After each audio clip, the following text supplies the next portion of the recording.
Assalamualaikum warahmatullahi wabarakatuh. Kami dari kelas Manajemen B semester 3 akan mempresentasikan terkait anggaran tenaga kerja langsung dengan anggota Amar Muafi, Cinta Agustina, Fani Amarwati, Herawan Prasetyo, dan Lisha Rahmawati. Anggaran tenaga kerja langsung adalah anggaran jumlah pemakaian jam kerja atau pemakaian tenaga kerja langsung yang digunakan dalam proses produksi untuk satu periode anggaran. Anggaran ini disusun setelah anggaran produksi selesai. Berikut faktor yang mempengaruhi anggaran kerja langsung, yaitu ada kebutuhan tenaga kerja, pencarian atau penarikan tenaga kerja, latihan bagi tenaga kerja baru, evaluasi dan spesifikasi bagi para tenaga kerja, gaji dan upah yang harus diterima oleh tenaga kerja, pengawasan tenaga kerja. Yang selanjutnya ada jenis tenaga kerja. Jenis tenaga kerja ini berdasarkan kepentingan penyusunan anggaran dan perhitungan harga pokok produksi. Biasanya tenaga kerja dibedakan menjadi 1. Tenaga kerja langsung atau direct labor, yaitu tenaga kerja yang secara langsung ikut dalam kegiatan produksi, mulai dari bahan mentah sampai barang jadi. Yang kedua ada tenaga kerja tak langsung atau indirect labor, yaitu tenaga kerja yang secara tidak langsung ikut dalam kegiatan produksi.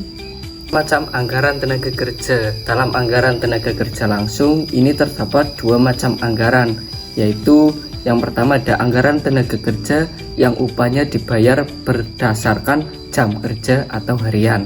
Yang kedua, anggaran tenaga kerja yang upahnya dibayar berdasarkan upah per unit atau borongan. Anggaran tenaga kerja langsung menurut jam kerja.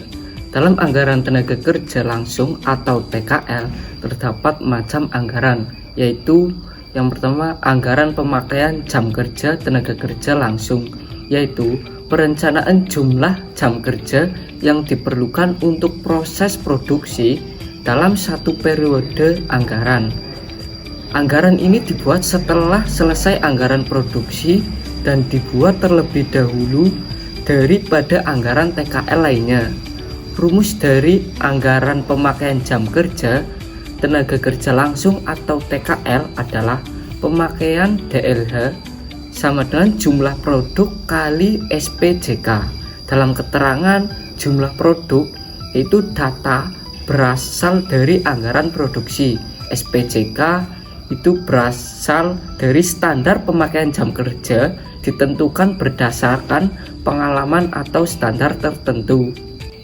Selanjutnya adalah anggaran biaya tenaga kerja langsung. Adalah perencanaan biaya tenaga kerja langsung yang digunakan dalam proses produksi untuk satu periode anggaran. Anggaran ini disusun setelah anggaran pemakai DLH dan kebijaksanaan tarif upaya per jam atau per hari setelah dibuat. Adapun dasar penyusunannya adalah pada pengalaman tahun lalu, pengalaman tahun berjalan, dan estimasi yang akan datang dengan faktor ekonomi. Rumus dasar anggaran biaya tenaga kerja langsung adalah sebagai berikut. Jumlah pemakai jam kerja dikali tarif upah per jam. Anggaran tenaga kerja langsung dengan upah borongan adalah anggaran tenaga kerja langsung yang upahnya dibayar dengan upah per unit atau borongan hanya terdapat satu anggaran, yaitu anggaran biaya tenaga kerja langsung. Adapun rumus dasarnya adalah sebagai berikut. Biaya TKL sama dengan jumlah produksi dikali tarif upah per unit. Selanjutnya, tujuan anggaran tenaga kerja langsung yang pertama, menentukan biaya tenaga kerja langsung per unit, menentukan harga pokok produksi per unit, mengevaluasi kinerja tenaga kerja, mengelola sumber daya manusia dengan baik, menjaga kestabilan keuangan, memastikan efisiensi operasional, dan meminimalisir kerugian perusahaan. Sekian pemaparan materi dari kelompok kami terkait anggaran tenaga kerja langsung. Terima kasih. Wassalamualaikum warahmatullahi wabarakatuh.